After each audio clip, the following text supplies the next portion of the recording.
অর্থ উপদেষ্টা ডক্টর সালেউদ্দিন আহমেদ বলেছেন, আর্থিক খাতে এতটা ক্ষত তৈরি করা হয়েছে তা বাইরে থেকে বোঝার মতো না। এত অনিয়ম কম দেশেই হয়।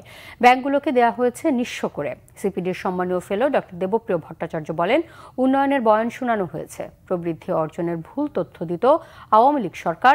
তথ্য উপাত্ত করা হয়েছিল রাজনীতিকরণ। গোলাম মইনুল হাসানের রিপোর্ট।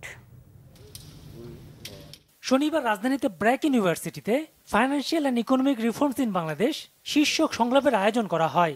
অনুষ্ঠানের প্রধান অতিথির বক্তব্যে অর্থ উপদেষ্টা ডক্টর সালেউদ্দিন আহমেদ দেশের অর্থনৈতিক অবস্থা তুলে ধরেন। বলেন, বেশিরভাগ প্রতিষ্ঠানকে ধ্বংসের দ্বারপ্রান্তে নিয়ে যাওয়া হয়েছিল। ফাইন্যান্সিয়াল সেক্টরে এত বড় একটা গভীর ক্ষত প্রকাশ হয়েছে যেটা আপনার বাড়িতে কল্পনা করতে পারবেন না। এবং বাংলাদেশ ব্যাংকের গভর্নর যিনি আছেন, আমার মনে হয় আমি পৃথিবীর কোনো দেশে দেখি নাই 25 বছরে, কিন্তু বহু দেশ গিয়েছে এইরকম ফাইন্যান্সিয়াল সেক্টর এত অনিয়ম, এত বিশৃঙ্খলা, এত করাপশন কোথাও দেখি। এখন সেখান থেকে আমাদের বেরিয়ে গেছে।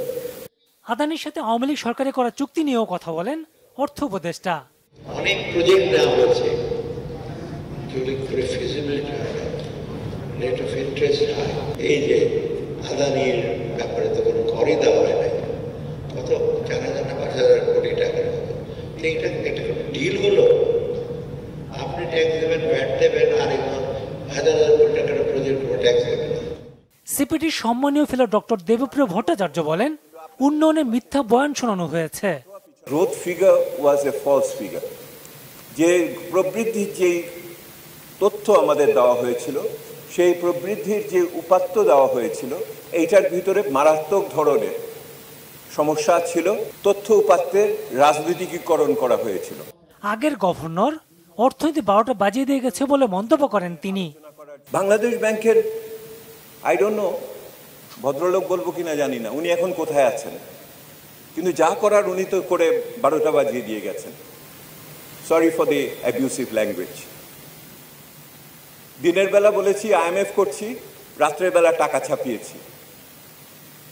আমি একদিকে বলেছি যে রুলস করছি, অন্যদিকে আমি এক্সাম্পশন দিয়েছি বিভিন্ন কোম্পানিকে।